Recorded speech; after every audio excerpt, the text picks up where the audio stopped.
Hollow Creek was the kind of place that rarely appeared on maps. Tucked deep in the Appalachian foothills, it was known mostly to hunters, campers, and locals who had lived there for generations. Its forests stretched wide and dense, filled with narrow trails, forgotten logging roads, and streams that wound endlessly through the land. It was wild, but not the kind of wilderness where people feared for their safety. That sense of familiarity and comfort made what happened in the summer of 1997 all the more unsettling.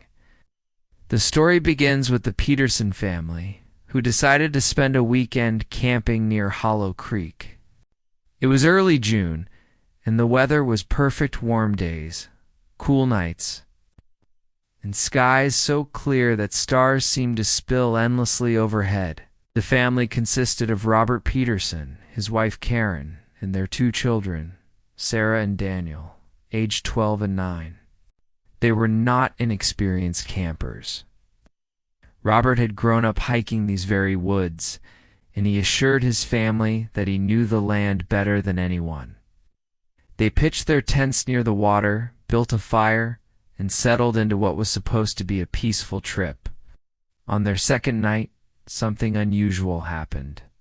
Around 10 p.m., Sarah told her parents she had seen a light flickering deep in the trees, like the beam of a lantern moving steadily between the trunks. Robert dismissed it as another camper or a hunter, but Sarah insisted the movement was strange. It didn't sway like a person carrying a lantern. Instead, it darted, stopping and starting as if it were searching. When Robert finally stood to look, the light was gone. The following morning, Daniel wandered a little farther from the campsite than usual. While chasing frogs along the creek, he never came back. Panic set in quickly. Robert and Karen searched for their son, shouting his name until their voices grew hoarse.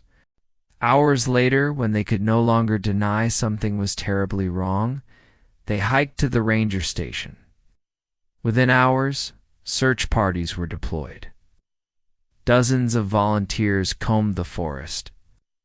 Dogs picked up Daniel a scent near the creek, but lost it abruptly less than half a mile away. For 3 days, the search continued. Helicopters scanned the treetops. Divers checked the water. Every hollow log, every thicket, every ravine was searched, yet Daniel was nowhere to be found. On the 4th day, just as hope began to wane, a breakthrough occurred. A hiker reported seeing a small boy walking along an old logging road 2 miles from the campsite. When volunteers rushed to the location, they found footprints in the muddy footprints, bare footprints matching Daniel's size. But the trail ended abruptly at a patch of dry earth, as though he had vanished mid-step. By now, rumors had begun to circulate. Some locals whispered about the Hollow Creek lights, strange orbs that hunters claimed to see in the forest on rare nights. Others pointed to stories of people who had gone missing in the area decades earlier, their bodies never recovered. For the Peterson family, however, speculation was meaningless. Their son was gone. A week later, the search was scaled back.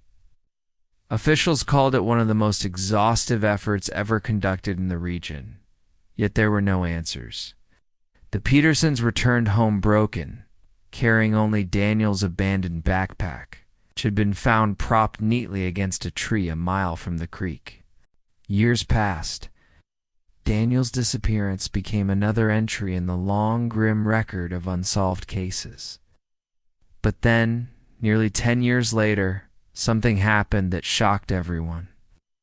In 2007, a man hiking near Hollow Creek stumbled upon an old shack, half collapsed and buried in overgrowth. Inside, beneath layers of dust and decay, he found a series of children's drawings pinned to the walls. They were crude, made with crayons and markers, but unmistakable. One drawing showed a creek with a tent pitched nearby. Another depicted a boy and girl, likely Daniel and Sarah, holding hands.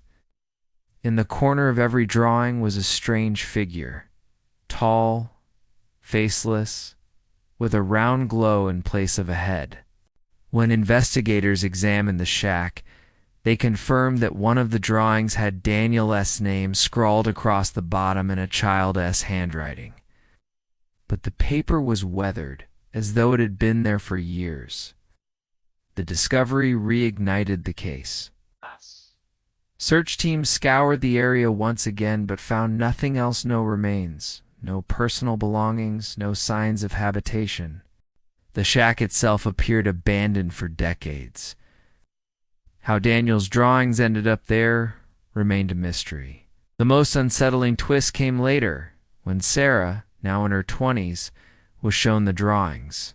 Her face turned pale. She admitted to investigators that, as a child, she had seen that same glowing figure in her dreams for years after Daniel disappeared. It was until she saw the sketches that she realized Daniel may have been seeing it too, even before that night in the woods. The Hollow Creek case remains unsolved. Some say Daniel was taken by a person, by something else. No one can be sure. Others believe he somehow survived, leaving the drawings behind as a trail. Though why or how he never emerged is a question that lingers painfully.